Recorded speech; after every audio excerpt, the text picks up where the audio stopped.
ما شاء الله لا حول ولا قوة إلا بالله العلي العظيم.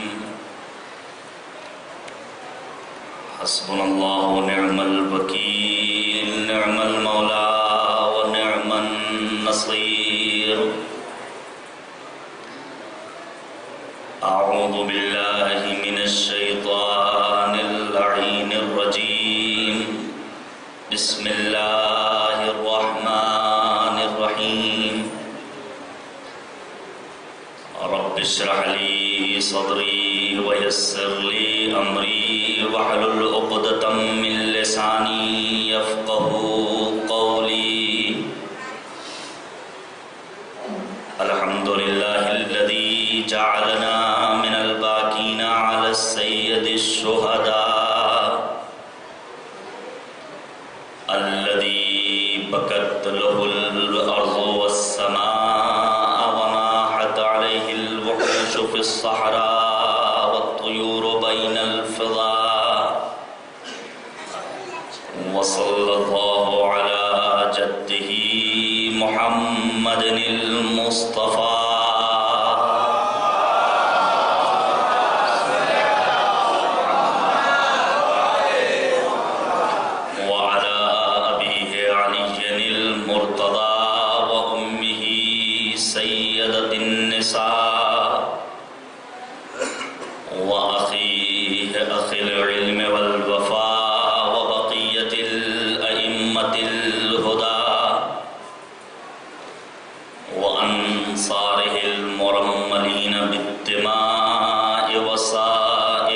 المستشهدين في أرض كربلاء. واللعنة الدائمة الباقية على قاتليه الأعداء وظالميه الأشقياء ما دام الصبح والمساء. أما بعد فقد قال الله تبارك وتعالى في القرآن الحكيم وهو أصدق الصادقين وقوله الحق. أعوذ بالله من الشيطان الرجيم. بسم الله الرحمن الرحيم. يريدون ليطفئوا نور الله بأفواههم والله متم نوره ولو كره الكافرون.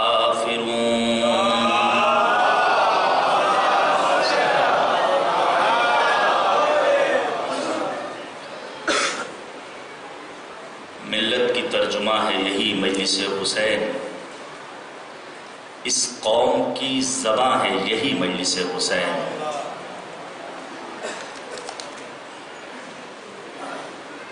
ملت کی ترجمہ ہے یہی مجلس حسین، اس قوم کی زباں ہے یہی مجلس حسین، ہم سب کی پاسباں ہے یہی مجلس حسین.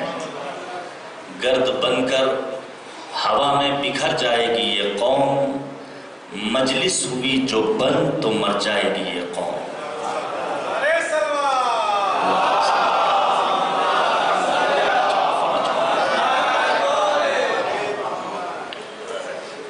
عزیزان گرامی، آج گفتگو اپنے تیسرے مرحلے میں پہنچ چکی ہے.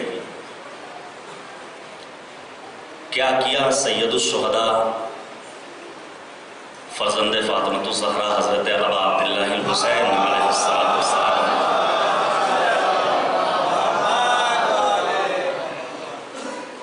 اپنی قربانی کے ذریعے دین اسلام کو ہمیشہ کے لیے محفوظ کر دیا، تحفظ کا سامان فراہم کیا ہے. سید الشہداء نے اپنی قربانی کے ذریعے دین اسلام کو ابدی حیات بخش دی. پوری دنیا میں تذکرہ ہو رہا ہے کربلا کا، کربلا والوں کا، کربلائیات کا، شہداء کربلا علیہم السلام کا. ہم بھی معبود کا شکر ادا کرتے ہیں کہ اس نے توفیق دی کہ اس بحر ناپیدا کنار میں غواصی کریں اور معرفت کے کچھ قیمتی جواہر اپنی ظرفیت اور استعداد کے مطابق چن لیں اور منتخب کر لیں. آج دنیا میں توجہ کیجئے گا میرے عزیزو،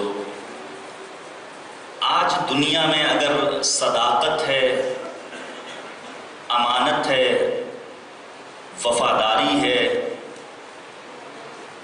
عفت ہے، شجاعت ہے، محبت ہے، یکدلی ہے، ہمدردی ہے، خلوص ہے، تو یہ صدقہ ہے، قربانی ہے حضرت ابا عبداللہ الحسین علیہ السلام کا۔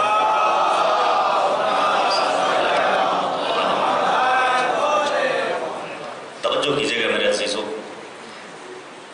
سید الشہداء نے اپنی ایک قربانی کے ذریعے دنیا کے ہر منصف مزاج انسان کو اپنا عاشق بنا لیا۔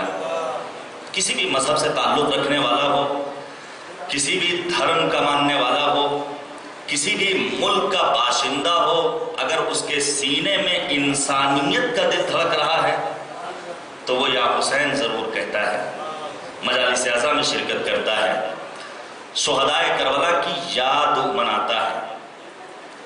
یوں تو دنیا میں نہ جانے کتنے انقلابات آئے، نہ جانے کتنی تحریکیں چلیں، لیکن سب کی سب ایک منزل پر پہنچنے کے بعد دم توڑتی ہوئی نظر آئیں۔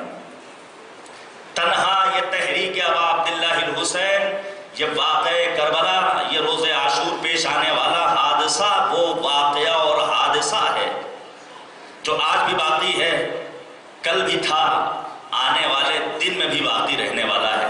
یہ یوں کہا جائے کربلا کل بھی تھی، آج بھی ہے، کل بھی رواں اور دواں رہنے والی ہے۔ توجہ کیجئے گا میرے عزیزو، آپ پڑھیے تاریخ اسلام کا مطالعہ کیجئے۔ اسپین جسے اندلس کہا جاتا تھا، اسپانیہ، آج بھی ہمارے جوان جو فٹ بال کے شوقین ہوں وہ اسپین سے بہرحال واقف ہوں گے، وہاں کی ٹیم، وہاں کے فٹ بالسٹ، وہاں کے پلیئر، ہر انسان جانتا ہے اسپین کو۔ اس اسپین میں مسلمانوں نے 700 برس حکومت کی ہے۔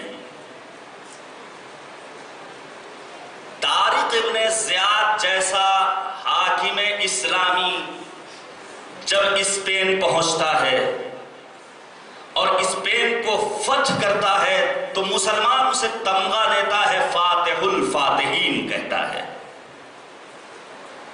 لیکن طارق ابن زیاد نے جس اسپین کو فتح کیا اور مسلمانوں نے وہاں 700 برس حکومت کی، انصاف سے بتائیے کیا آج اسپین جیسے ملک میں ہمارا پرچم لہرا رہا ہے؟ جانے قربان جائیں ابا عبداللہ الحسین علیہ السلام پر۔ پڑھیے آپ تاریخ اسلام، 700 سال مسلمانوں نے حکومت کی اسپین میں، لیکن کیا آج ہمارا اقتدار، کیا آج ہمارا پرچم، کیا اسلام کے پیروکار وہاں بڑی تعداد میں؟ وجہ کیا ہے؟ لیکن 3 شب و روز کی بھوک اور پیاس برداشت کرنے کے بعد سید الشہداء نے ایسی قربانی پیش کی کہ کربلا کل بھی آباد تھی، آج بھی آباد ہے۔ فرق پہچانیے، طارق ابن زیاد جب پہنچتا ہے اسپین کو فتح کرنے کے لیے، فرق پہچانیے طارق ابن زیاد میں اور ابا عبداللہ الحسین جگر گوشہ فاطمۃ الزہرا میں۔ طارق ابن زیاد پہنچتا ہے سمندر کے راستے، اور پہنچنے کے بعد کشتیوں کو غرق آب کر دیتا ہے، آذوقہ حیات نیست و نابود کروا دیتا ہے، اور اپنے فوجیوں کو خطاب کر کے کہتا ہے اگر زندگی چاہیے تو واحد راستہ یہ ہے کہ چلو جنگ کرو اور چل کر اس ملک کو فتح کرو تو تمہیں حیات ملے گی۔ طارق ابن زیاد نے آذوقہ حیات کو برباد کر دیا، کشتیوں کو غرق آب کر دیا، فوجیوں کو للکارا کہ اگر زندگی چاہیے تو تمہیں چل کر جنگ کرنی ہوگی۔ لیکن کیا کہنا فرزند مصطفیٰ حضرت سید الشہداء ابا عبداللہ الحسین کا شب عاشور چراغ گل کر کے اپنے چاہنے والوں کو خطاب کر کے آواز دیتے ہیں جنت تمہاری پکی ہے، تمہیں جانا ہو تو چلے جاؤ، ہم ضمانت لیتے ہیں۔ دونوں کرداروں میں فرق کو پہچانیے۔ وہ طارق ابن زیاد تھا جس نے آذوقہ حیات کو ختم کروا دیا تھا، لیکن 700 سال حکومت کے بعد آج وہاں پرچم اسلام نہیں لہرا رہا ہے۔ وہ فرزند فاطمۃ الزہرا سید الشہداء ابا عبداللہ الحسین تھے جنہوں نے چراغوں کو گل کر دیا اور ایسی حکمرانی قائم کی کہ آج ہمارا پرچم بھی لہرا رہا ہے، آج ہمارا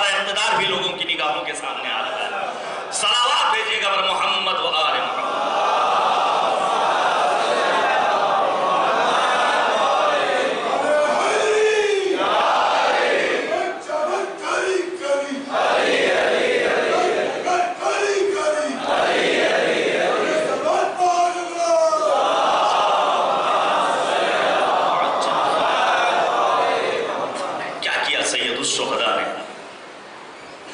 دنیا میں جتنی اچھائیاں آپ کو نظر آ رہی ہیں، یہ صدقہ ہے قربانیاں ابا عبداللہ الحسین علیہ السلام کا۔ آپ پڑھیے استاد شہید مطہری رضوان اللہ تعالیٰ علیہ کی کتابوں کو، بالخصوص ہمارے جوان بھائی عادت ڈالیں کتاب پڑھنے کی۔ دنیا کی تمام زبانوں میں شہید مطہری کی کتابیں دستیاب ہیں، تمام زبانوں میں۔ روح اللہ موسوی خمینی جیسے مرجع تقلید اور معمار انقلاب اسلامی ایران نے استاد شہید مطہری کو اپنا بیٹا کہا تھا، ایسے ہی نہیں کہہ دیا تھا، کوئی نہ کوئی کوالٹی تو تھی۔ شہید مطہری اپنی کتاب میں فارسی زبان کی ایک شاعرہ ہیں پروین اعتصامی، ان کی ایک نظم اور اس تمثیل سے استفادہ کرتے ہوئے بیان کرتے ہیں۔ پروین اعتصامی نے فارسی زبان میں اشعار کہے، اس اشعار کا خلاصہ کچھ یوں ہے۔ دیکھیے کوئی بھی شاعر ہوتا ہے، بہترین اشعار ابھی آپ نے سماعت فرمائے، اور واقعاً ہم تحفہ سلام ارسال کرتے ہیں اس منبر رسول سے ان شعراء کی خدمت میں جنہوں نے دیول و کمیت و فرزدق کو اپنا آئیڈیل اور نمونہ عمل قرار دیا ہے۔ بہترین اشعار آپ نے سنے، اور یہ اشعار، یہ شعر گوئی، یہ کوئی معمولی چیز نہیں ہے، بلکہ صادق علیہ محمد حضرت امام جعفر صادق علیہ السلام،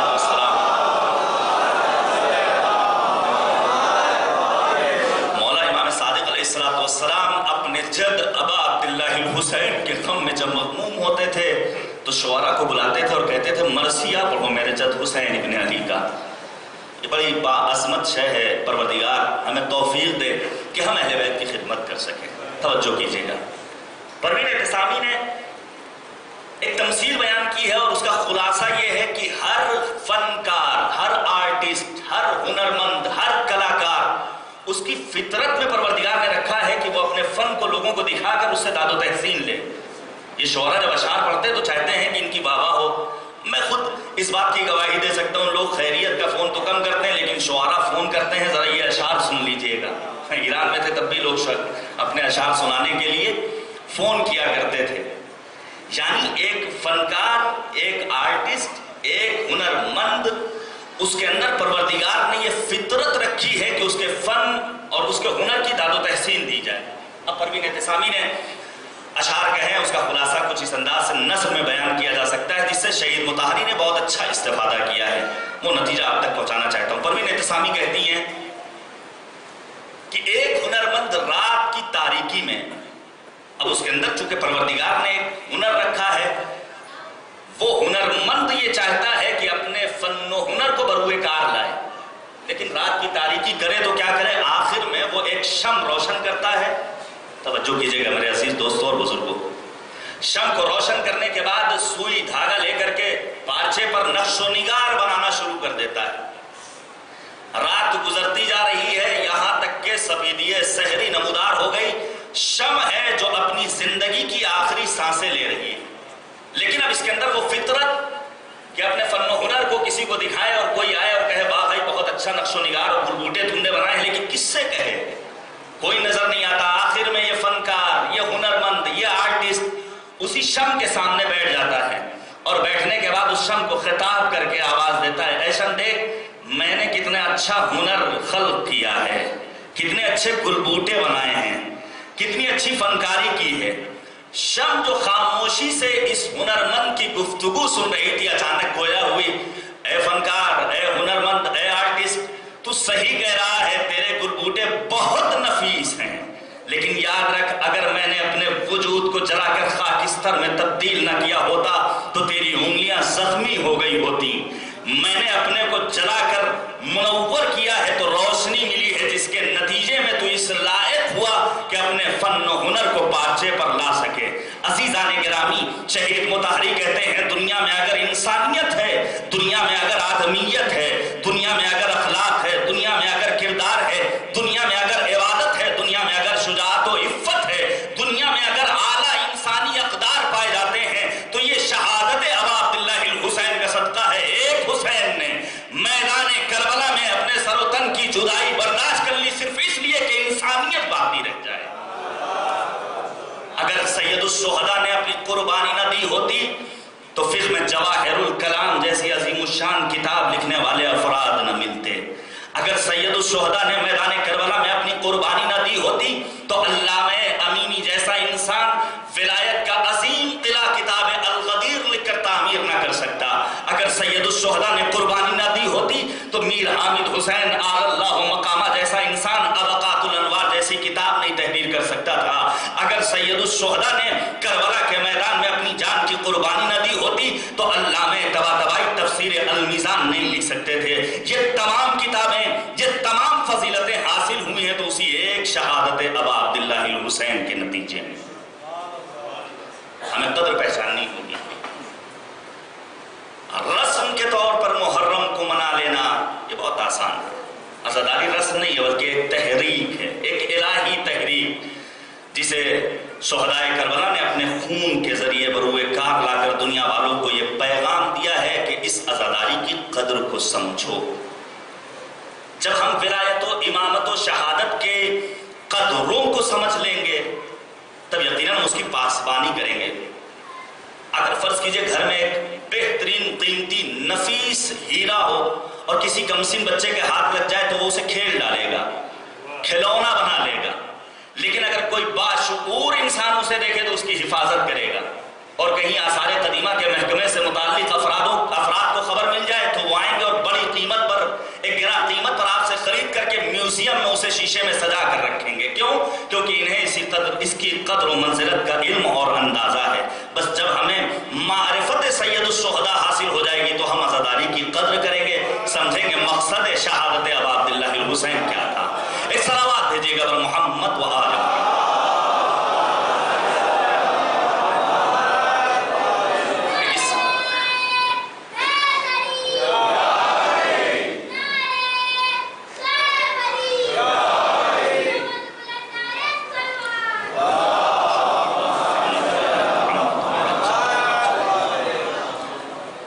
الشہداء نے اپنی ایک قربانی کے ذریعے بعض ایسی فضیلتیں حاصل کر لی جو کسی اور معصوم کو نہیں ملی ہیں. صادق علیہ محمد حضرت امام جعفر صادق علیہ السلام نے فرمایا کہ پروردگار نے فی تین تربت الحسین، تربت ابا عبداللہ الحسین میں دنیا کی تمام بیماریوں کی دوا ہے. وَهُوَ الدَّوَاءُ الْأَكْبَرُ، اور یہ خاک شفا سب سے بڑی دوا ہے. میں فضیلت بیان کرنا چاہتا ہوں اور احادیث کی روشنی میں بیان کروں گا کہ ایک شہادت ابا عبداللہ الحسین نے خاک کربلا کو کس منزل معراج پر پہنچا دیا ہے. 4 فضیلتیں امام حسین کو پروردگار نے عطا کی ہیں اس ایک شہادت کے عوض. پہلی فضیلت جعل الشفا فی تربتہ، تربت ابا عبداللہ الحسین میں پروردگار نے شفا قرار دی. جب انسان زیر قبہ ابا عبداللہ الحسین پہنچ کر معبود کی بارگاہ میں اپنے دست سوال کو پھیلاتا ہے تو پروردگار اس کی دعاؤں کو قبول کرتا ہے. یہ دوسری فضیلت. تیسری فضیلت جو امام حسین کو عطا کی ہے وہ ذریت اہل بیت، نسل سید الشہداء امام حسین علیہ السلام. اور چوتھی فضیلت جو ابا عبداللہ الحسین کو حاصل ہوئی ہے وہ فضیلت یہ ہے کہ جب ایک زائر حسینی کربلا کی زیارت کے لیے اپنے گھر سے قدم باہر نکالتا ہے تو وہ ایام جو وہ کربلا کی زیارت میں صرف کرتا ہے وہ اس کی عمر کا حصہ شمار نہیں ہوتے. یہ فضیلت ہے سید الشہداء ابا عبداللہ الحسین علیہ السلام کی. خاک شفا کی بڑی فضیلت ہے. اتنی باعظمت ہے یہ خاک کہ شیخ عباس قمی رحمت اللہ تعالی علیہ نے اپنی کتاب فوائد الرضویہ میں علامہ نعمت اللہ جزائری کے حوالے سے ایک واقعہ نقل کیا ہے. وہ کہتے ہیں کہ نعمت اللہ جزائری رضوان اللہ تعالی علیہ چونکہ اس دور میں علماء کے پاس امکانات کم تھے، آج جیسے امکانات نہیں تھے. فقر و تنگدستی، مالی حالات اچھے نہیں تھے، یہاں تک کہ علماء کے سلسلے میں ملتا ہے کہ حوض علمیہ نجف جب وہ تحصیل علم کے لیے جاتے تھے اور کھانے کے لیے کھانا نہیں ہوتا تھا تو رات کی تاریکی میں نجف کے گلی اور کوچوں میں نکلتے تھے اور تاریکی سے استفادہ کرتے ہوئے کوڑے کے ڈھیر سے خربوزے کا چھلکا اٹھاتے تھے، لا کر پاک کرتے تھے، اس چھلکے سے اپنا پیٹ بھرتے تھے. یہ علماء کی جو قدر و منزلت بیان کی گئی ہے صرف اس لیے کیونکہ اگر یہ علماء نہ ہوتے تو دین باقی نہ رہتا. لیکن پروردگار نے وعدہ کیا وَمَن يَتَّقِ اللَّهَ، جو باتقویٰ ہوتا ہے پروردگار اس کے لیے راستے نکال دیتا ہے۔ ہم اور آپ اگر تقوی الہی اختیار کر لیں تو تمام تر مشکلات خود بخود برطرف ہو جائیں گی۔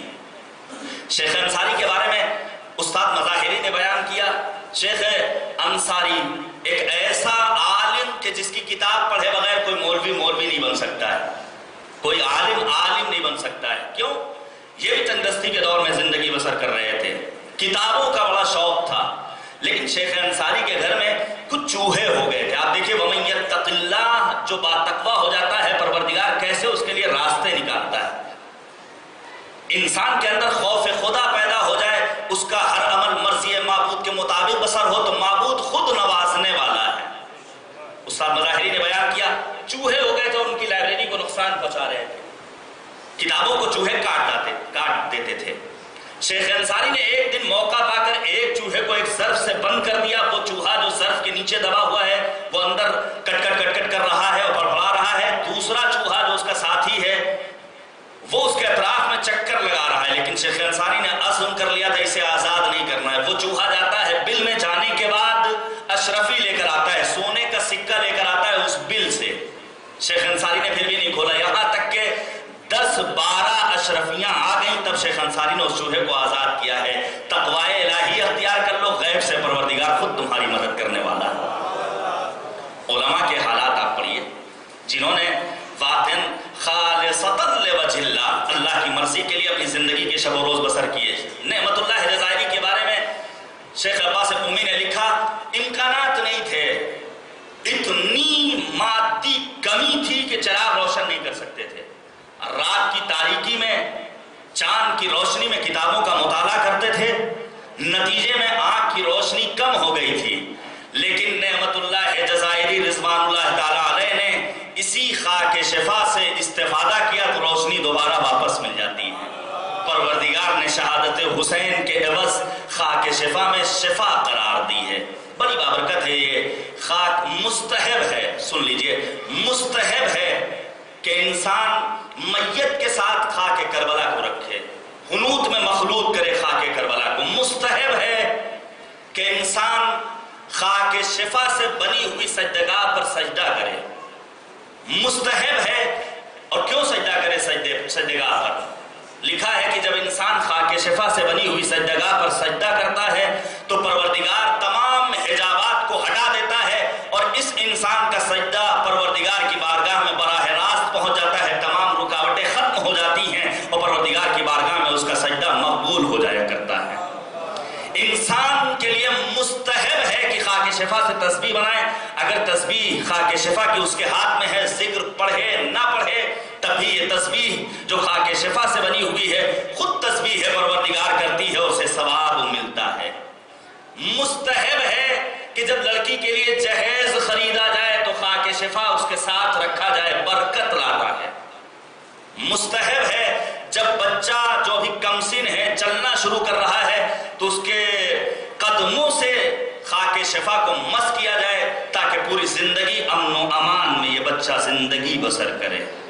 بہت سارے مستحبات ہیں خاک شفا کے لیے، اسی لیے روایات میں ملتا ہے کہ جب انسان اس خاک شفا سے استفادہ کرنا چاہے تھوڑے سے پانی میں اس خاک شفا کو ملائے اور اسے پی لے۔ دنیا کی تمام مٹی کا کھانا حرام ہے سوائے تربت کربلا، تربت ابا عبداللہ الحسین علیہ السلام کے۔ اور اس کے بعد انسان اپنی آنکھوں سے لگائے، اپنے بدن سے مس کرے اور پھر پروردگار کی بارگاہ میں دعا کرے، معبود تجھے واسطہ ہے اس تربت کا جس میں تیرا ولی، تیری حجت آرام کر رہی ہے، سید الشہداء ابا عبداللہ الحسین، جسے ملائکہ نے اپنے طواف کا مرکز قرار دیا ہے۔ اے کریم پروردگار اس خاک شفا کو میرے لیے شفا قرار دے۔ بے شمار فضیلتیں ہیں اس خاک شفا کی، میں آگے بڑھنا چاہتا ہوں۔ اب سوال یہ پیدا ہوتا ہے سجدہ کس چیز پر کیا جائے؟ ضروری نہیں کہ خاک شفا پر سجدہ کریں، بلکہ سجدہ ہر اس چیز پر کرنا صحیح ہے جو کھائی اور پی جانے والی چیز نہ ہو، جو پہننے والی چیز نہ ہو۔ جتنی بھی دھات پائی جاتی ہے، سونا اور چاندی اس پر سجدہ نہیں کر سکتے، لیکن معدن مثلا سنگ مرمر اس پر سجدہ کر سکتے ہیں۔ لیکن بہتر یہ ہے کہ انسان تربت کربلا پر سجدہ کرے، کیونکہ جناب فاطمہ الزہرا سلام اللہ علیہا۔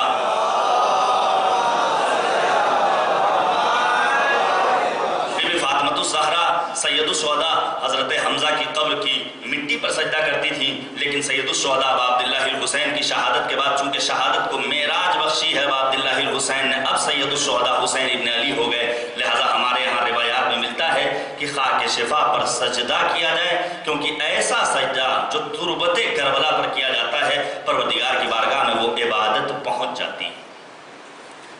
مرحلہ آتا ہے قرآن کریم کا اور ہم اپنے موضوع سے قریب ہو رہے ہیں، کربلا اور انتظار۔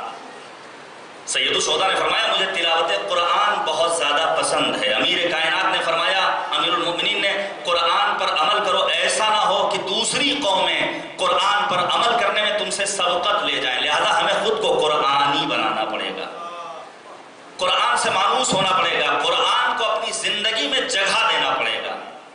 قرآن کے لیے مختلف مراحل ہیں۔ اگر انسان، آج ہمارے سماج میں ہیں ایسے جوان، ایسے افراد، ایسے بزرگ، ایسے معمر جنہیں قرآن کی تلاوت نہیں آتی، کیا مطلب؟ اگر قرآن پڑھنا نہیں جانتے تو کیا قرآن کو بالائے طاق رکھ دیا جائے، صرف اور صرف ماہ رمضان میں نکال لیا جائے اور اس کے بعد اسے اپنی نظروں کے سامنے لے آیا جائے؟ نہیں، قرآن ماہ رمضان تک محدود نہیں رہنا چاہیے، بلکہ سال بھر اس قرآن کی تلاوت کی جانی چاہیے۔ آسمان امامت و ولایت کے 5ویں اختر تابناک حضرت امام محمد باقر علیہ السلام نے فرمایا، مولا فرماتے ہیں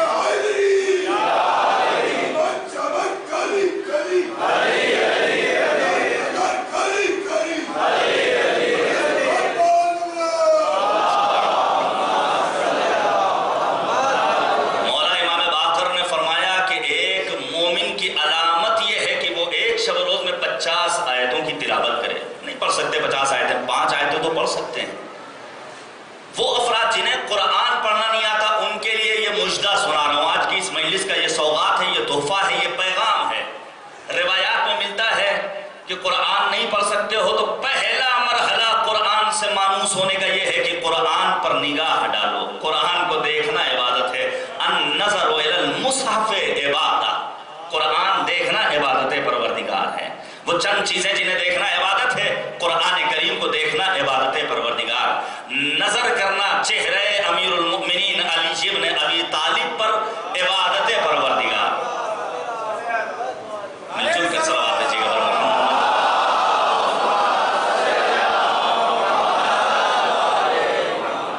امیر المؤمنین کے چہرے پر نگاہ کرنا فرمان مصطفی کی روشنی میں عبادت پروردگار، کعبے کو دیکھنا عبادت پروردگار، والدین کو احترام کی نگاہ سے دیکھنا عبادت پروردگار، اور اسی طرح عالم کے چہرے پر نگاہ ڈالنا عبادت پروردگار۔ یہ وہ چیزیں ہیں، لیکن ہم اور آپ بسا اوقات وسوسے شیطانی کے شکار ہو جاتے ہیں، ہم قرآن نہیں پڑھ سکتے۔ نہیں، قرآن نہیں پڑھ سکتے تو کم سے کم قرآن کی آیتوں کے اپنی نگاہوں سے دیکھ تو سکتے ہیں، قرآن سے مانوس ہونا شرط ہے۔ قرآن دیکھتے جائیے اور جیسے جیسے قرآن پر آپ کی نگاہ پڑتی جائے گی آپ کے ایمان میں اضافہ ہوتا چلا جائے گا۔ لیکن المیہ یہ ہے قرآن محدود کر دیا گیا ہے، یاد رکھیے یہ قرآن غلافوں میں رکھنے کے لیے نہیں ہے، پروردگار کی بارگاہ میں روز قیامت یہ قرآن شکوہ کرے گا۔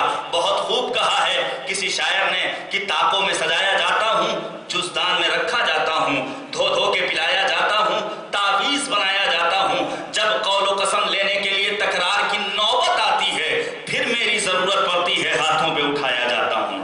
ایسا نہ ہو کہ قرآن صرف اور صرف قسم قرآن کی قسم کھانے کے لیے قرآن ہمارے درمیان نہ رہے۔ پہلا مرحلہ قرآن کو اپنی نگاہوں کے سامنے رکھنا ہے۔ دوسرا مرحلہ قرآن سننا ہے۔ نہیں پڑھ سکتے ہو تو قرآن سنو، وَإِذَا قُرِئَ الْقُرْآنُ فَاسْتَمِعُوا لَهُ، قرآن سننا ہے۔ قرآن سننا کیسے؟ لفظ سماع پروردگار نے استعمال نہیں کیا، لفظ استماع استعمال کیا ہے۔ سماع یہ ہے ایک راستے سے گزر رہے ہیں، میوزک کی آواز کان میں پہنچ رہی ہے، گزر گئے، کان میں آواز پڑ جائے کوئی حرج نہیں ہے، لیکن رک کر کے اس آواز کو سننا یہ پھر اثر انداز ہوتا ہے۔ جب قرآن کی تلاوت ہو، اتنا اچھا آپ لوگ پروگرام آرگنائز کرتے ہیں، لائف مبارکباد ہے یہاں کے تمام افراد، تمام مومنین، لیکن میری درخواست ہے اگر مجالس اعضاء کا اہتمام کرتے ہیں 2 مہینہ 8 دن عادت بنا لیجئے کہ اپنی مجلسوں کا آغاز تلاوت کلام پاک سے کریں گے۔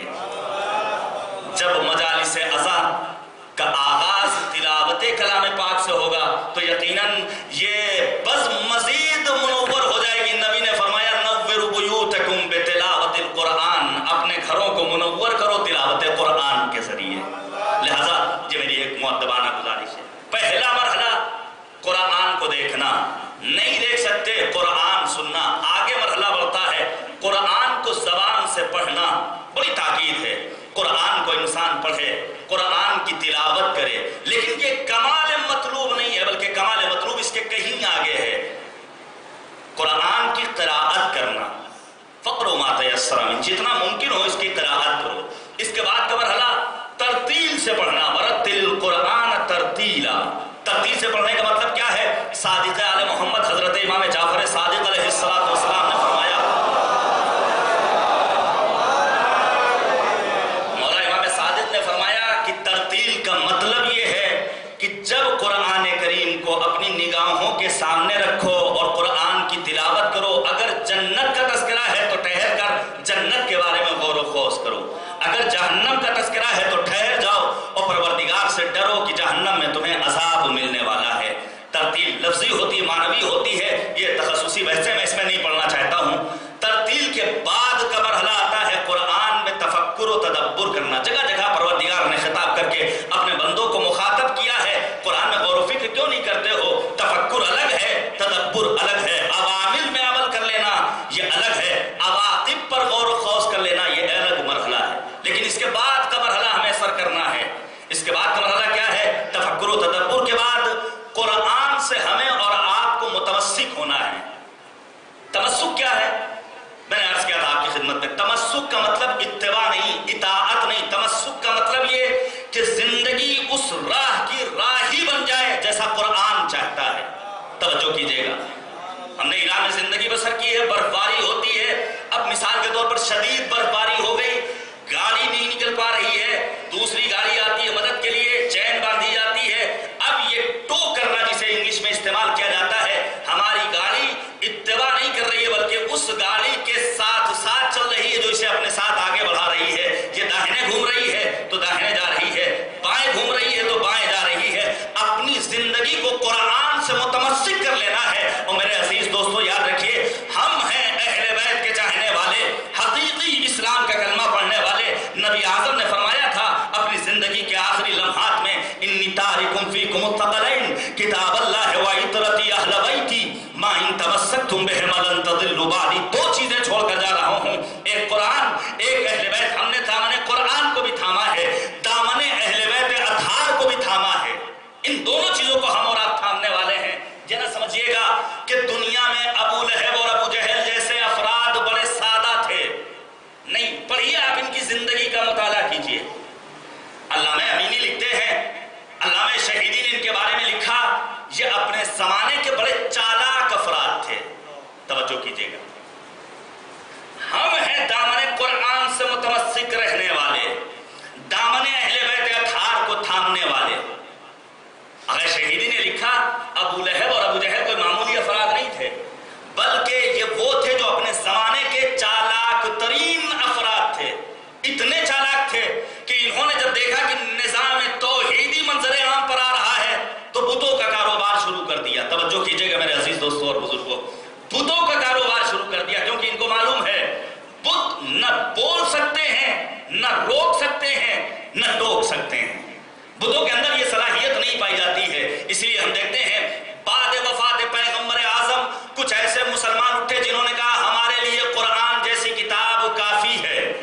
قرآن کافی کیوں؟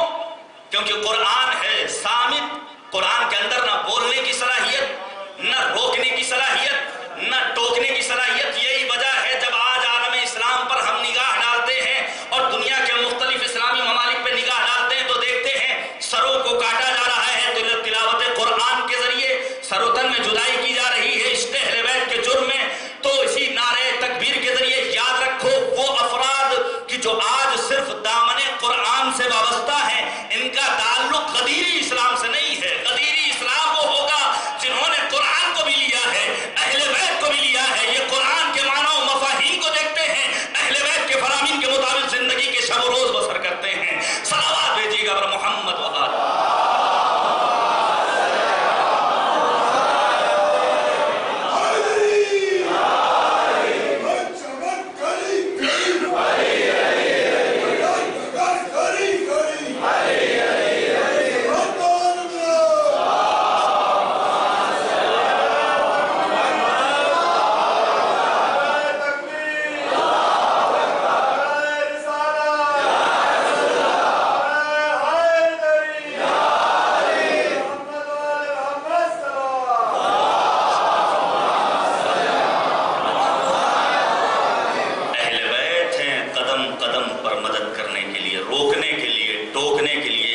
صحیح سمت ہے، یہ صحیح سو ہے، یہ صحیح راستہ ہے۔ اور جب اہل بیت اطہار کے فرامین کے مطابق زندگی بسر کریں گے تو کبھی قمر جیسا انسان لوگوں کی نگاہوں کے سامنے آئے گا، کبھی بوزر نگاہوں کے سامنے آئے گا، کبھی خوئی کی شکل میں عالم دین لوگوں کی نگاہوں کے سامنے آئے گا، کبھی خمینی جیسا انسان معمار انقلاب اسلامی ایران کی شکل میں لوگوں کی نگاہوں کے سامنے آئے گا۔ کردار کو کردار سے ملانے کی ضرورت ہے، قرآن سے وابستگی کی ضرورت ہے۔ آخری مرحلہ جو کمال مطلوب ہے وہ یہ کہ ہم قرآن کے فرامین پر عمل کریں۔ جب انسان قرآن کے فرامین پر عمل کرتا ہے تو وہ تفسیر المیزان کا لکھنے والا محمد حسین طباطبائی کی شکل میں لوگوں کی نگاہوں کے سامنے آتا ہے۔ توجہ کیجئے گا میرے عزیزو، ہم اور آپ اہل بیت کے چاہنے والے، رضا خانے سے وابستہ، کربلا کو ماننے والے، ہمیں اس کی قدر و منزلت کا علم ہو یا نہ ہو، لیکن دیگر مکاتب فکر سے تعلق رکھنے والے افراد تفسیر المیزان کی عظمتوں کو جانتے ہیں۔ ہمارے اہل سنت برادران کے مدرسوں میں تفسیر المیزان پڑھائی جاتی ہے، لیکن اتنے افراد میں کتنے ایسے افراد ہیں جن کے یہاں تفسیر المیزان پائی جاتی ہے؟ کتنے ایسے افراد ہیں جنہوں نے تفسیر المیزان کی جلدوں کو اپنی نگاہوں کے سامنے رکھا ہو، کبھی کسی عالم سے سوال کیا ہو یہ کون تفسیر المیزان لکھ رہا ہے؟ وہ جس نے اپنی زندگی کو قرآنی بنا لیا ہے۔ توجہ کیجئے گا میرے عزیزوں، کون لکھ رہا ہے؟ محمد حسین طباطبائی رضوان اللہ تعالیٰ علیہ۔ علامہ محمد حسین طباطبائی کے بارے میں معمار انقلاب اسلامی ایران حضرت روح اللہ موسوی خمینی نے کہا تھا، آج کا انسان علامہ طباطبائی کو نہیں پہچان سکتا، 200 سال بعد پیدا ہونے والا انسان محمد حسین طباطبائی کی شناخت پیدا کر سکے گا۔ کیوں آخر کہا؟ کیا ایک عام انسان کہہ رہا ہے کسی کو سرٹیفکیٹ جیسے آج ہمارے ہاں تھوک کے بھاؤ کسی کے لیے القاب لے لیجئے؟ نہیں، وقت کا عظیم مرجع، عظیم انسان حضرت امام خمینی نے کہا آج کا انسان محمد حسین طباطبائی کو نہیں پہچان سکتا ہے، 200 سال بعد پیدا ہونے والا انسان علامہ طباطبائی کی معرفت حاصل کر سکے گا۔ کیوں؟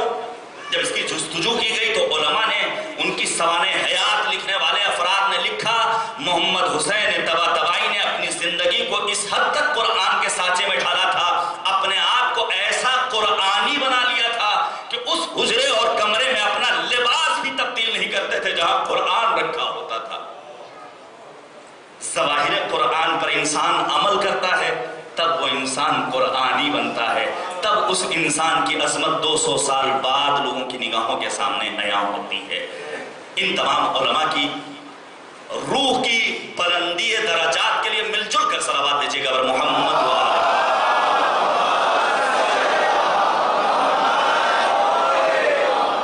عزیزان گرامی، ہمیں اپنے آپ کو قرآنی بنانا پڑے گا۔ اس قرآن میں لا رطب ولا یابس الا فی کتاب مبین، دنیا کا ہر خوشگوار اس قرآن میں موجود ہے۔ گفتگو ہو رہی ہے سورہ صف کی آیت نمبر 8 کے ضمن میں، بسم اللہ الرحمن الرحیم، یریدون لیطفئوا نور اللہ بافواہہم واللہ متم نورہ ولو کرہ الکافرون۔ چاہتے ہیں بعض افراد نور الہی یعنی نور ولایت و امامت کو اپنی ناچیز پھونکوں سے خاموش کر دیں، لیکن اللہ کا منشا اور ارادہ یہ ہے یہ نور اسی طرح تابناک رہے، کافروں کو کتنا ہی برا کیوں نہ لگے۔ اور اب آخر میں آپ نے ماضی قریب میں دیکھا سامرہ میں بم وسفوٹ ہوتا ہے، لیکن پروردگار نے نور ولایت اہل بیت اطہار کو باقی رکھنے کی ضمانت لی ہے۔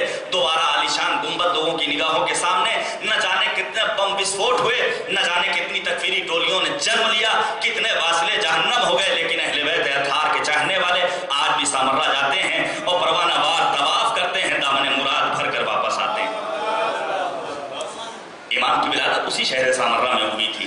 نور ولایت کسی بھی حال میں خاموش ہونے والا نہیں ہے۔ توجہ کیجیے گا، میں نے کل آپ کے سامنے عرض کیا امام کی ذمہ داریوں میں سے ایک ذمہ داری تفسیر قرآن کو بیان کرنا، امام کی ذمہ داری ہے مسائل شریعہ کو بیان کرنا، امام کی ذمہ داری ہے مکتب کی پاسبانی کرنا، قوانین الہیہ کی حفاظت کرنا، مکتب کے پیروکاروں کی حفاظت کرنا۔ امام کی ایک ذمہ داری ہے کہ لوگوں کی تربیت کرنا۔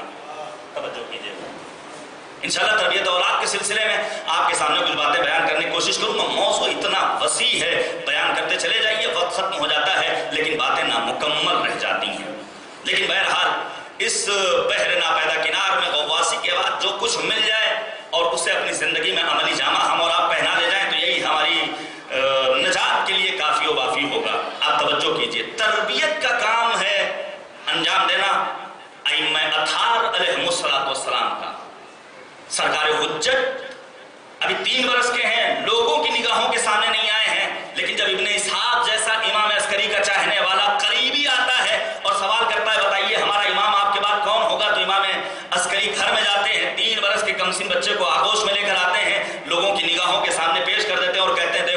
یہ میرا جانشین ہوگا، تمہارا 12واں امام ہوگا۔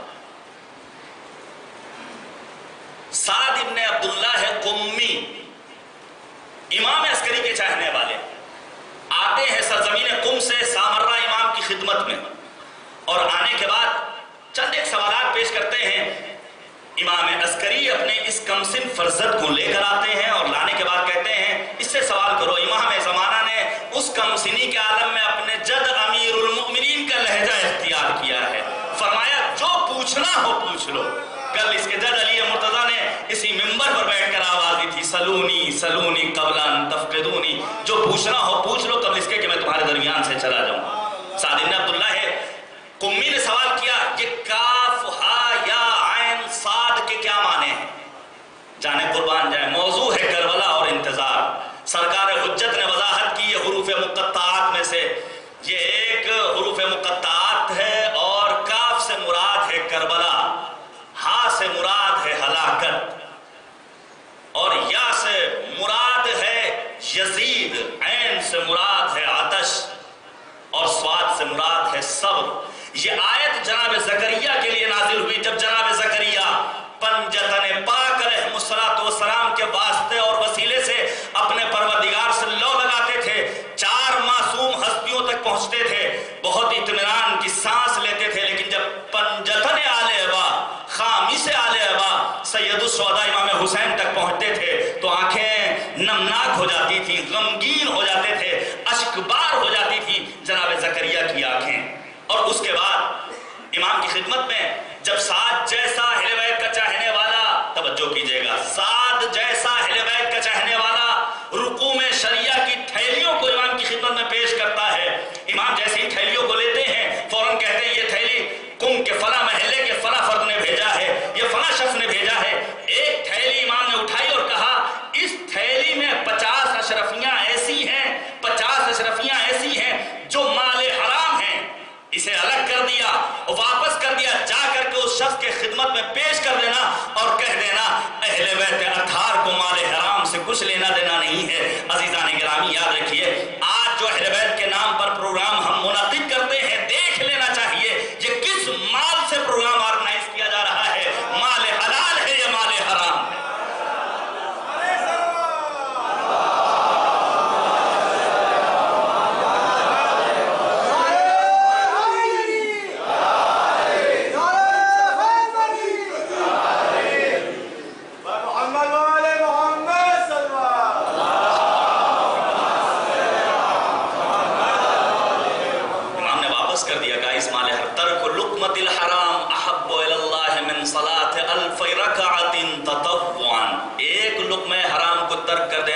پروردگار کے نزدیک 2000 رکعت مستحبی نمازوں سے بہتر ہے۔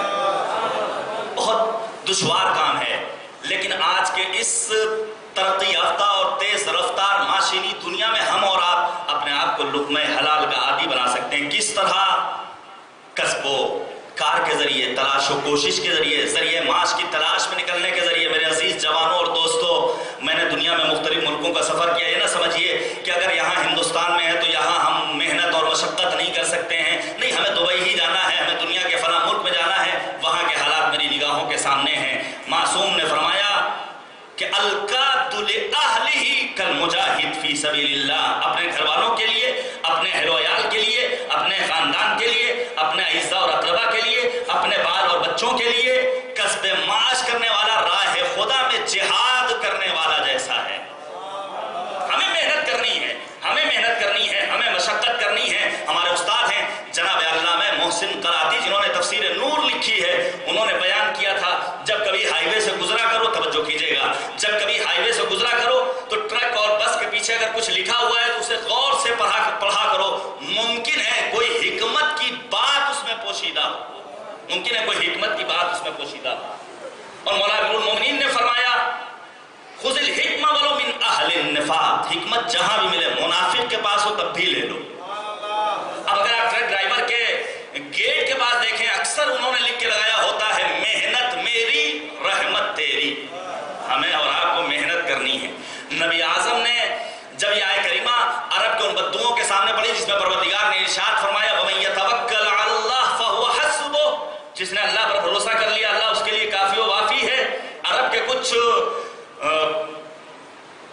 بدو اور کچھ بدعقل افراد بوریا بستر سمیٹتے ہیں، پہنچ جاتے ہیں مسجد میں، اللہ اکبر، سجدے پہ سجدہ، رکوع پہ رکوع اور تسبیح پہ تسبیح۔ نبی کو خبر ملی، وہ نبی جو رحمت للعالمین تھا، وہ نبی جو حشاش و بشاش رہا کرتا تھا، جو عالمین کے لیے رحمت بن کر آیا تھا، اپنے اصحاب کو ساتھ لیتے ہیں، نبی اعظم پہنچتے ہیں مسجد میں، یہ کیا تماشا مچا رکھا ہے۔ اس وقت نبی اکرم سے ان تمام افراد نے کہا، اے نبی خدا، آپ نے کہا جس نے اللہ پر بھروسہ کیا اللہ اس کے لیے کافی و وافی ہے، ہم نے اللہ کی ذات پر بھروسہ کیا، وہی ہمارے رزق و روزی کا انتظام کرنے والا ہے۔ پیغمبر اعظم نے فرمایا دنیا دار الاسباب ہے، اس دار الاسباب میں اسباب کا سہارا لینا ہوگا، تب تمہیں پروردگار پر بھروسہ کرنا ہوگا۔ اسی بات کو مولوی نے کہا، گر توکل بھی کنی درکار کن، کشت کن پس تکیے پر جبار کن۔ اگر اللہ کی ذات پر بھروسہ کرنا ہے تو بیلچہ ہاتھ میں لو، جاؤ کشاورزی کی زمین پر کاشتکاری کرو، زمین کو نہ ہموار کرو، سینے گیتی کو چاک کر کے دانے گندم کو زمین کے سپرد کر دو، دوبارہ ہموار کرو، آبیاری کرو۔ اب آبیاری کے بعد، دانا پاشی کے بعد، زمین کو ہموار کرنے کے بعد ذات پروردگار پر بھروسہ کرو۔ اے کریم پروردگار، سینے گیتی کو چاک کر کے تراب کے سپرد کر دینا، ایک دانے گندم کو میرا کام تھا، اس ایک دانے سے 70 والیاں پیدا کر دینا تیری قدرت کا کمال ہے۔ صلوات بھیجیے گا اور محمد و آل۔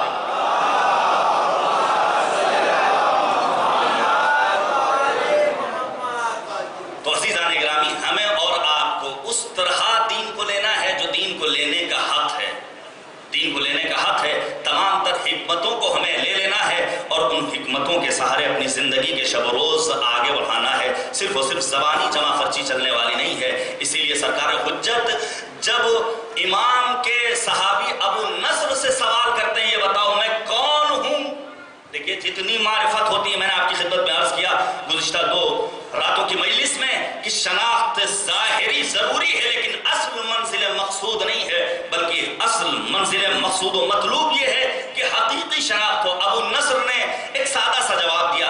ابو نصر کہتے ہیں آپ میرے آقا ہیں، آپ کے پدر بزرگوار ہمارے آقا و مولا ہیں۔ امام نے کہا میں تم سے یہ نہیں پوچھ رہا ہوں، آقا پھر آپ ہی بتا دیجئے۔ کہا یاد رکھو میں تمہارے آخری پیغمبر کا وصی اور جانشین ہوں، اور میری وجہ سے ہم اہل بیت کے چاہنے والے اور شیعہ دنیا کی تمام بلاؤں سے محفوظ رہنے والے ہیں، دنیا کی تمام بلاؤں سے محفوظ رہنے والے ہیں۔ یہ آج ہم اور آپ جو چین کی سانس لے رہے ہیں، سکون کی زندگی بسر کر رہے ہیں، یہ صدقہ ہے سرکار حجت ابن الحسن العسکری عجل اللہ تعالیٰ فرجہ الشریف کا۔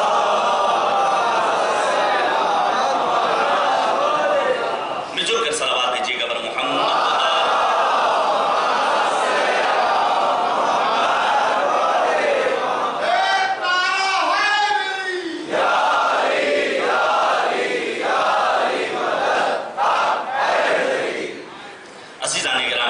بہت ساری باتیں ہیں، امام کا کام ہے تربیت کرنا، امام کا کام ہے لوگوں کے لیے اسوہ بننا، لیکن خود امام زمانہ کے لیے سوال پیدا ہوتا ہے۔ توجہ چاہتا ہوں، شاید چند منٹ ہماری بات آج آگے بڑھ جائے، اگر ان تمام مطالب کو بیان نہیں کیا تو بہت ساری باتیں نامکمل رہ جائیں گی۔ سوال پیدا ہوتا ہے کہ پروردگار عالم نے، سب سے پہلے اپنے جوانوں سے پھر میں تاکید کروں گا، کبھی بھی کسی کے سوال کا جواب آپ کو خود نہیں دینا ہے، بلکہ آپ کو ارجاع دینا ہے صاحبان علم کی طرف۔ آپ کے پاس علماء ہیں، صاحبان علم ہیں، وہ دوسروں کے سوالوں کا جواب دیں گے، آپ ان سے الجھنے کی آپ کو کوئی ضرورت نہیں ہے۔ سوال ہوتا ہے امام زمانہ کا نام جس کی غیبت و طول عمر کا ہم اور آپ تذکرہ کرتے ہیں، قرآن میں واضح لفظوں میں کیوں نہیں ہے؟ بھائی آپ یہ بتائیے، آپ کا نام نہیں، آپ کے بابا کا نام نہیں، آپ کے دادا کا نام نہیں، قرآن میں بہت کچھ نہیں ہے، تو اس کا مطلب یہ کہ آپ کی کوئی حقیقت نہیں، آپ کی کوئی حیثیت نہیں۔ ہم ابناء الدلیل، نحن ابناء الدلیل، ہم فرزندان برہان ہیں، ہم گفتگو کرتے ہیں تو دلیل اور برہان کے ذریعے، اس لیے دلیل کا پیش کرنا ضروری ہے۔ قرآن نے کسی بھی شخصیت کو پہچانوانے کے لیے چند راستے اختیار کیے، بالخصوص 2 راستے۔ بسا اوقات کسی انسان کو پہچانوانے کے لیے صراحتاً لفظ کا استعمال کیا۔ مثال کے طور پر ابو لہب اور ابو جہل کا جب تعارف کرایا، کہا تبت یدا ابی لہب، یہ برے کردار کا مالک، لیکن قرآن نے صراحتاً نام لیا ہے۔ دوسری طرف تمام تر عظمتوں کا مالک پیغمبر کہا وما محمد الا رسول، محمد کچھ نہیں سوائے رسول کے. لیکن کہیں کہیں ایسا ہوا ہے کہ نام نہیں لیا بلکہ صفات کا تذکرہ کیا. مثال کے طور پر یا ایھا الذین آمنوا اطیعوا اللہ واطیعوا الرسول واولی الامر منکم، اللہ کا نام صراحت کے ساتھ، رسول کا نام لے لیا اور پھر کہا صاحبان امر، پھر اوصاف بیان کیے. صاحبان امر کون ہیں؟ انما ولیکم اللہ ورسولہ والذین آمنوا الذین یقیمون الصلاۃ ویؤتون الزکاۃ وہم راکعون. صاحبان امر وہ ہیں جو حالت رکوع میں زکوٰۃ دینے والے. توجہ کیجیے گا سجانے کا. امام نے، پروردگار عالم نے ائمہ اطہار علیہ السلام کو پہچانوانے کے لیے یا عام انسان کے تعارف کے لیے دو راستے اختیار کیے ہیں. کبھی صراحت کے ساتھ لفظ کا اور نام کا استعمال کیا ہے، کبھی اوصاف کو بیان کر دیا. پڑھیے سورہ بقرہ کی آیت نمبر 14. پروردگار عالم منافقین کی علامتوں کو بیان کر رہا ہے. یہ نہیں نام دے رہا ہے فلاں منافق فلاں منافق فلاں منافق، نہیں، بلکہ اوصاف بیان کر دیے. یہ صفات دیکھ لینا، جس کے اندر نظر آ جائے سمجھ جانا یہ منافق ہے.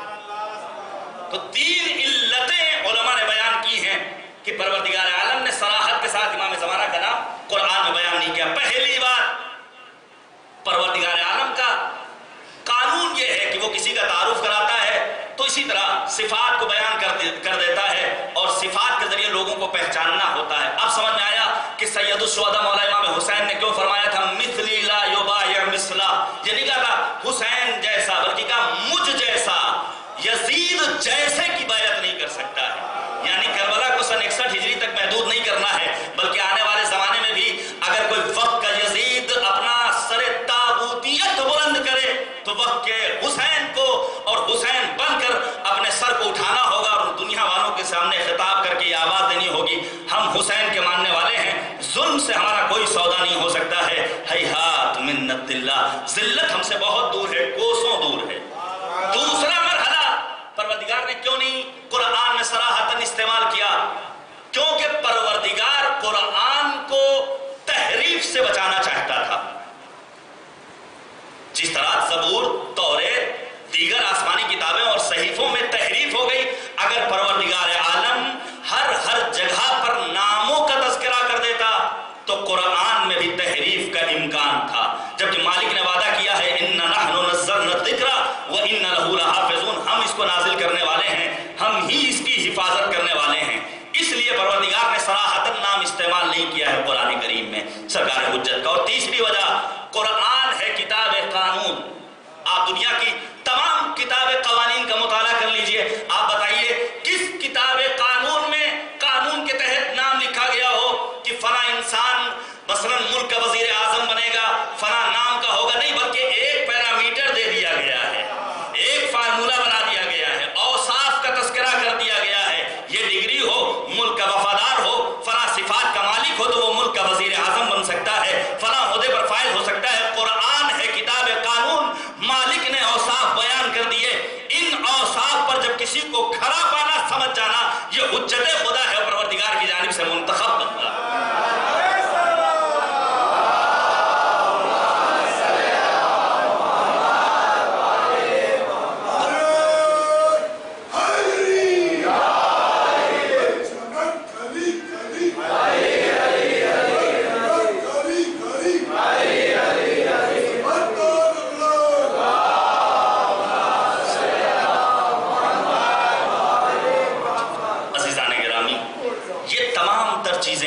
اسی قرآن میں موجود ہیں. 265 آیتیں ہیں. سرکار حجت کے سلسلے میں نہ فقط شیعہ علماء بلکہ اہل سنت کے بزرگ علماء نے، انشاءاللہ کل کی مجلس میں آپ کے سامنے بیان کروں گا کہ حد یہ ہے کہ وہابیوں کا فکری رہنما ابن تیمیہ جیسا انسان بھی اس بات پر مجبور ہوتا ہے، لکھتا ہے وہ حدیثیں جو فرزند مصطفیٰ حضرت حجت کے سلسلے میں ابو داؤد وغیرہ نے نقل کیا ہے وہ صحیح ہے. بیان کروں گا علماء نے کس اعتبار سے ان کتابوں کو، ان روایات کو اپنی کتابوں میں جگہ دی ہے. 265 آیتیں ہیں. تمام آیتوں کو نہیں پیش کیا جا سکتا ہے، لیکن 4 آیتیں آپ کے سامنے پیش کروں گا. سب سے پہلے سورہ نور کی آیت نمبر 55. پروردگار نے وعدہ کیا ہے وعد اللہ الذین آمنوا وعملوا الصالحات لَيَسْتَخْلِفَنَّهُمْ فِي الْأَرْضِ كَمَا اسْتَخْلَفَ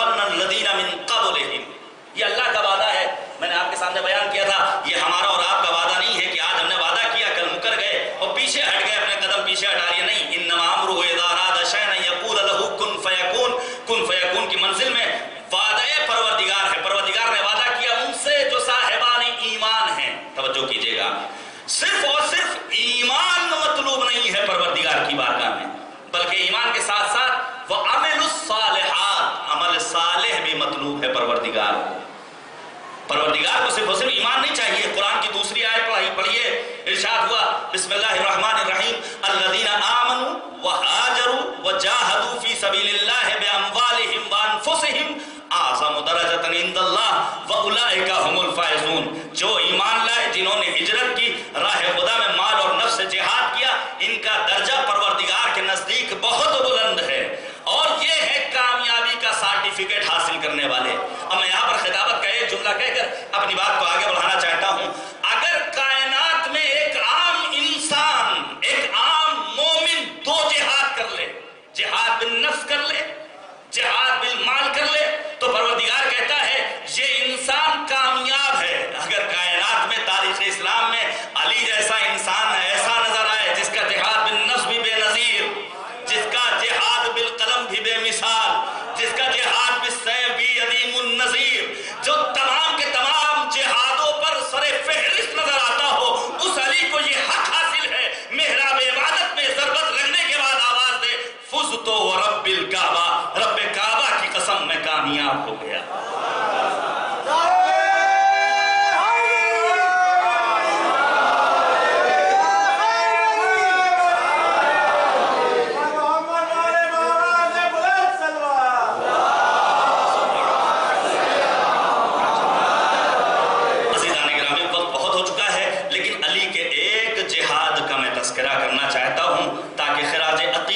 کر سکیں امیر المؤمنین امیر کائنات کی بارگاہ میں۔ دیکھیے میں خطابت کر رہا ہوں، اگر آپ میری بات سے خوش ہو رہے ہیں، یہ بزرگوار نعرہ لگا رہے ہیں، آپ واہ واہ کر رہے ہیں، ہاتھ اٹھا رہے ہیں میری حوصلہ افزائی کے لیے، تو چند جذبے اس میں شامل ہیں۔ باہر سے آیا ہے، مہمان ہے، سید سادہ ہے، قم میں تعلیم حاصل کر کے آیا ہے، ممبر رسول پر بیٹھا ہے، سید الشہداء کا تذکرہ کر رہا ہے، چند دنوں کے بعد واپس چلا جائے گا، ایام غم ہیں، مولا کا تذکرہ ہو رہا ہے، مختلف جذبے شامل ہیں آپ کی اس تعریف میں۔ آپ کی یہ تعریف میری خطابت کی پختگی کی علامت نہیں قرار پا سکتی، توجہ کیجیے گا۔ اگر آپ تعریف کر رہے ہیں، چونکہ مختلف جذبے شامل ہیں، آپ کی یہ تعریف میری خطابت کی کامیابی کے لیے سرٹیفکیٹ نہیں قرار پا سکتے ہیں، لیکن اگر اسی بزم میں کوئی اہل بیت کا اپنے دل میں بغض رکھنے والا آ کر فرش اعضا پر بیٹھ جائے اور وہ میری کسی بات سے خوش ہو کر بے ساختہ واہ واہ سبحان اللہ کہہ دے، تو اس کی تعریف میرے لیے حجت بن جائے گی کہ ہاں ایسا انسان جو بغض علوی اور اہل بیت رکھتا ہے وہ میری کسی بات پر خوش ہوا ہے۔ اب عزیزان گرامی، علی کے جہاد بالقلم کو دیکھنا ہو تو یہ نہ دیکھو کہ ابن ابی الحدید معتزلی جیسا انسان جو عالم اہل سنت ہے اس نے خراج عقیدت پیش کیا، نہیں، وہ تو خلیفہ مانتا ہے۔ اب انہوں نے نہج البلاغہ کے سلسلے میں بہت کچھ لکھا، نہیں یہ علی کے جہاد بالقلم کی دلیل نہیں بن سکتا ہے۔ علی کا جہاد بالقلم دیکھنا ہے تو اسلام کے دشمن عیسائی کو نگاہوں کے سامنے رکھنا ہوگا۔ جب مسیحی رائٹر یہ کہتا ہے میں نے قرآن بھی پڑھا، میں نے نہج البلاغہ بھی پڑھی، دونوں کتابوں کا مطالعہ کیا، قرآن پڑھنے کے بعد ایسا لگا جیسے علی نے لکھا ہو، نہج البلاغہ پڑھنے کے بعد ایسا لگا جیسے خدا نے لکھا ہو، میں کہوں گا اے مسیحی یہ تیری نظر کا پھیر ہے، بس اتنا سمجھ لے ایک کلام اللہ جو جبرائیل لے کر آئے تو قرآن بنا، دوسرا کلام اللہ جو لسان اللہ کی زبان سے نکلا تو نہج البلاغہ بنا۔ صلوات بھیجیے گا اور محمد و آل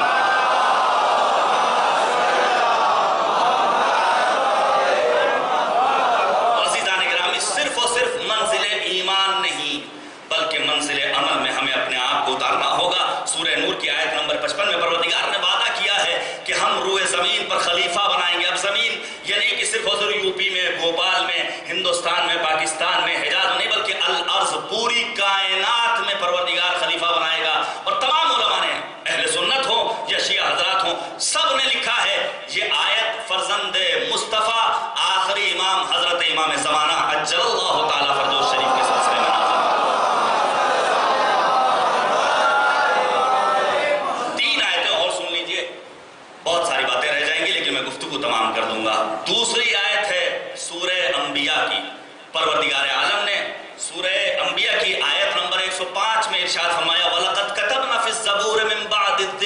ان الارض یرثها عبادی الصالحون.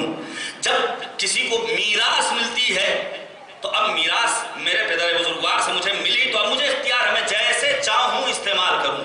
پروردگار نے ذکر کے بعد زبور میں لکھ دیا ہے کہ یہ کائنات، یہ پوری دنیا پروردگار کے صالح بندوں کے اختیار میں چلی جائے گی. اس کا وارث کون قرار پائے گا؟ یہی فرزند زہرا حجت ابن الحسن العسکری عجل اللہ تعالی فرجہ الشریف.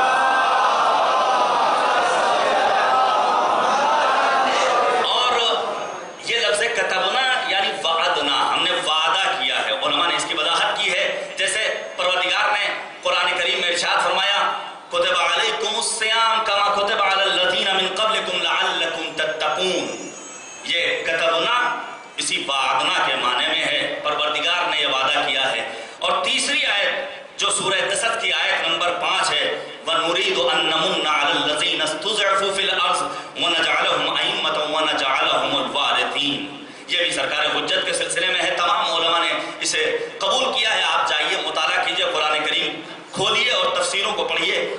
حد یہ ہے مختصر تفاسیر قرآن کریم. علامہ جوادی علی اللہ مقامہ یا مولانا مقبول احمد صاحب قبلہ دہلوی علی اللہ مقامہ یا مولانا فرمان علی صاحب قبلہ علی اللہ مقامہ، ان کی تفسیر میں بھی دیکھیے گا تو ان آیات کے ضمن میں سرکار حجت کا تذکرہ آپ کو مل جائے گا. اور پھر چوتھی آیت جسے میں نے منتخب کیا تھا سورہ ہود کی آیت نمبر 86 ہے، جس میں مالک نے آواز دی بقیت اللہ خیر لکم ان کنتم مؤمنین وما انا علیکم بحفیظ. یہ آیتیں ہیں جس میں سرکار حجت کا تذکرہ موجود ہے. تمام تر آیتوں میں 265 آیات میں پروردگار نے یا صراحتاً یا کنایتاً یا اشارتاً سرکار حجت کا تذکرہ کیا ہے. یقیناً آنے والا آئے گا یملأ الارض قسطا وعدلا کما ملئت ظلم و جورا. پیغمبر نے کہا ہے آنے والا آئے گا ظلم و جور سے بھری ہوئی دنیا کو عدل و انصاف سے پر کر دے گا. ہمیں اور آپ کو انتظار کرنا ہے، کیونکہ بہترین عبادت انتظار سرکار حجت ابن الحسن العسکری عجل اللہ تعالی فرجہ الشریف.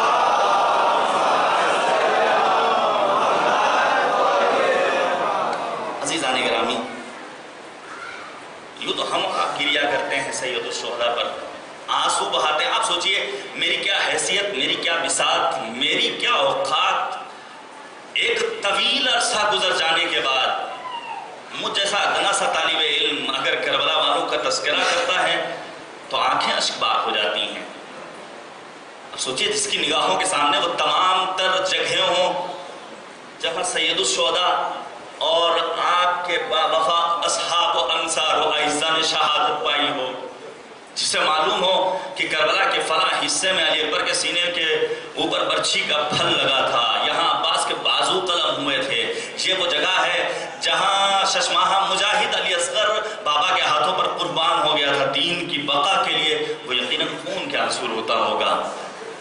پڑھیے زیارت نائیہ کبھی موقع ملے، کس انداز سے اپنے جد مظلوم کربلا کو سرکار حجت یاد کرتے ہیں. فرماتے ہیں ان جدی الحسین قتلوہ عطشانا، میرے جد حسین ابن علی کو پیاسا شہید کیا گیا. میرے جد ان جدی الحسین قتلوہ عریانا، میرے جد حسین ابن علی کو عریاں قتل کیا گیا، لباس چھین لیا. کہاں گئی وہ عظمت محبت پیغمبر اعظم؟ کیسے تھے یہ نام نہاد مسلمان جو ان تمام تر عظمتوں کو فراموش کرتے بیٹھے تھے. جانے قربان جائیں سید الشہداء اور آپ کے باوفا اصحاب پر. ہم میں سے نہ جانے کتنے ایسے افراد ہوں گے جن کے گھر میں کم سن بچیاں ہیں. آج دل یہ کر رہا ہے یتیمہ حسین ابن علی. جناب سکینہ کی مظلومیت کا تذکرہ کروں 2 سے 3 منٹ میں مجلس ختم ہو جائے گی. پیار بیٹی کا حسین ابن علی سے پوچھو.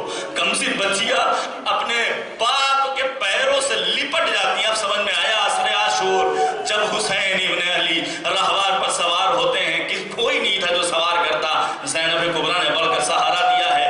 راہوار آگے نہیں بڑھتا ہے. کیا دیکھا کہ سمے اسپا سے سکینہ لپٹی ہوئی ہے، سینے پر لٹا لیا. اے بیٹا سکینہ، آج سے نظام بدل گیا ہے.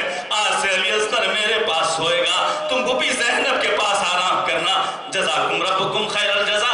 حسین کی شہادت ہو چکی ہے، خیموں میں آگ لگ گئی. میں ایک مختار نامے کی روایت پیش کر کے گفتگو تمام کر دوں گا. سن لینا. حسین کی مظلومہ ماں فاطمہ زہرا کو پرسہ پیش کر دینا، یہ ایام منسوب ہیں جناب سکینہ سلام اللہ علیہا سے۔ پوری دنیا میں تذکرہ ہو رہا ہے جناب سکینہ سلام اللہ علیہا کا۔ جب جناب مختار کے پاس شمر کو گرفتار کر کے لایا جاتا ہے، شمر سے ایک سوال کرتے ہیں مختار، ذرا یہ بتا کربلا میں تو نے کون سا ایسا ظلم کیا تھا جسے کرنے کے بعد تیرے پیروں میں لرزہ پیدا ہو گیا تھا، تیرا وجود تھر تھرا گیا تھا؟ شمر کہتا ہے مختار آپ حسین کے چاہنے والے ہیں، برداشت نہیں کر سکیں گے۔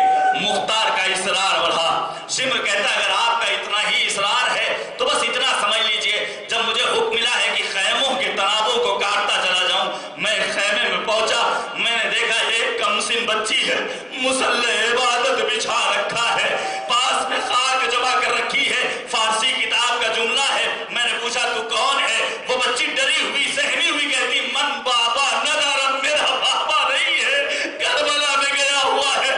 میں نے پروردگار کی بارگاہ میں دعا کی ہے، اے کریم پروردگار، اگر میرا باپ کربلا کے میدان سے واپس آ گیا میں نماز شکرانہ ادا کروں گی۔ اے بچی ذرا یہ بتا یہ خاک کس لیے جمع کر رکھی ہے؟ ایسا تجھے پتا نہیں 3 چبروں سے ان خیموں میں پانی نہیں، تیمم کر کے نماز ادا کروں گی۔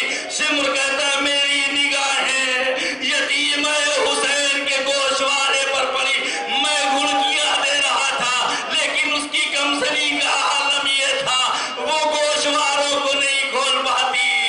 میں آگے بڑھا، میں نے گوشوارے کو چھینا، کان کی لویں پھٹی، خون جاری ہوا، سکینہ نے ترائی کا رخ کیا، اے چچا عباس ذرا دیکھو کس شان سے تم نے ہمیں گوشوارے پہنائے تھے بابا کے بعد، آج کس طرح یہ ہمارے کان سے اتارے۔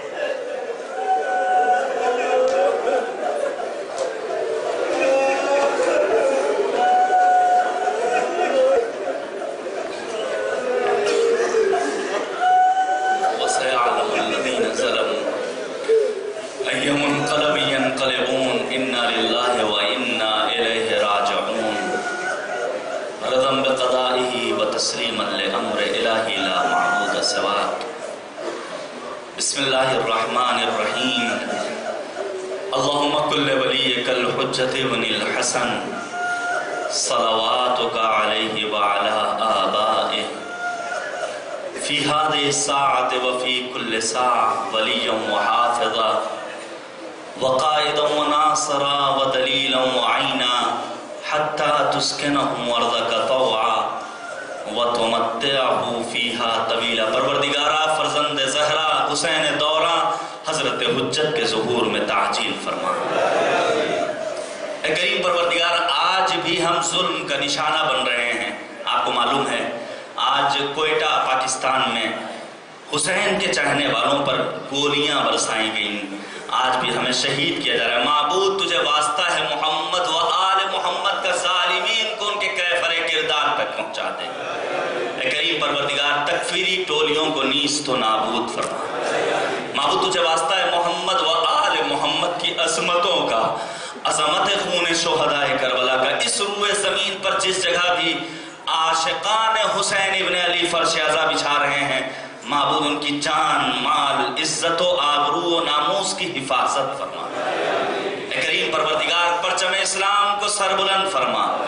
معبود دنیا میں رہنے والے تمام مسلمانوں میں اتحاد و یک دلی و یک جہتی و ہمدردی کی عظیم نعمت سے انہیں سرفراز فرما۔ معبود ہمارے درمیان سے جو برائیاں ہیں ان کو ختم فرما دے۔ اے کریم پروردگار اسلامی انقلاب کی حفاظت فرما۔ معبود تجھے واسطہ ہے محمد و آل محمد کا داعش جیسی تکفیری ٹولیوں کو نیست و نابود فرما۔ معبود تمام مراجع اعظام بالخصوص رہبر انقلاب اسلامی ایران فرزند زہرا جناب آیت اللہ العظمیٰ خامنئی اور مرجع تقلید حضرت آیت اللہ العظمیٰ سیستانی کا سایہ بالخصوص ہمارے سروں پر قائم ہوتا ہے۔ معبود معبود تجھے واسطہ ہے محمد و آل محمد کا، جب تک زندہ رہیں اس در سے وابستہ رہیں، آخرت میں اہل بیت کی شفاعت نصیب فرما۔ اے کریم پروردگار، ہم اپنے بچوں کی اسلامی تربیت کر سکیں، معبود ہمارے گناہان صغیرہ و کبیرہ کی مغفرت فرما۔ اے کریم پروردگار، ہمارے اعمال کو اس لائق بنا دے کہ امام ہمیں اپنے اعوان و انصار میں شمار کر سکے۔ ربنا تقبل منا انکا انت السمیع الدعاء، ماتم حسین۔